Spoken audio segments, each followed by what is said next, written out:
Hoy vamos a hablar del bruxismo dental. Es un hábito involuntario que la gran mayoría de la gente hoy en día padece.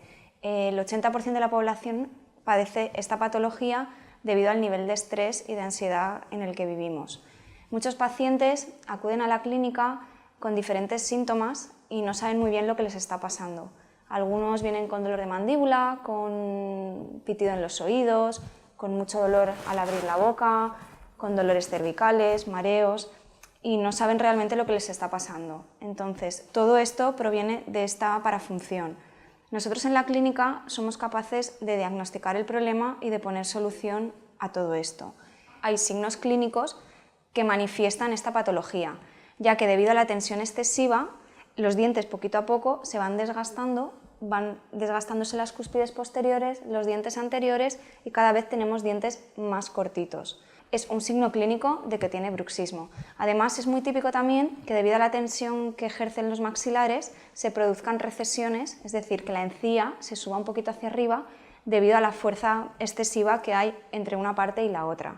Cuando un paciente tiene este tipo de recesiones y también la parte del cuello de los dientes se fractura, es otro signo añadido de que el paciente tiene bruxismo.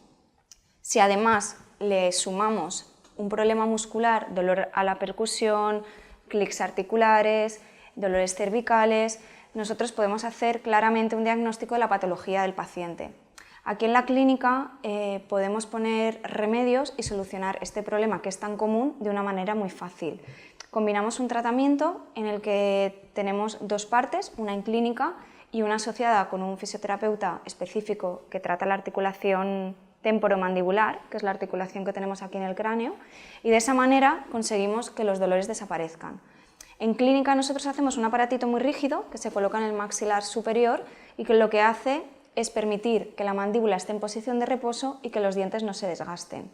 A esto le sumamos el trabajo del fisioterapeuta, que lo que hace es relajar toda la musculatura que hay alrededor de la boca. Conseguimos que la sintomatología desaparezca rápidamente. Con lo cual, si en algún momento dado has tenido dolores de cabeza, ves que tus dientes se están haciendo pequeñitos, tienes pitidos en los oídos, no estaría de más que acudieras al dentista porque quizás lo que tanto te preocupa sea algo muy fácil de solucionar. Y simplemente con una pequeña revisión y unas cuantas visitas tu problema se solucione.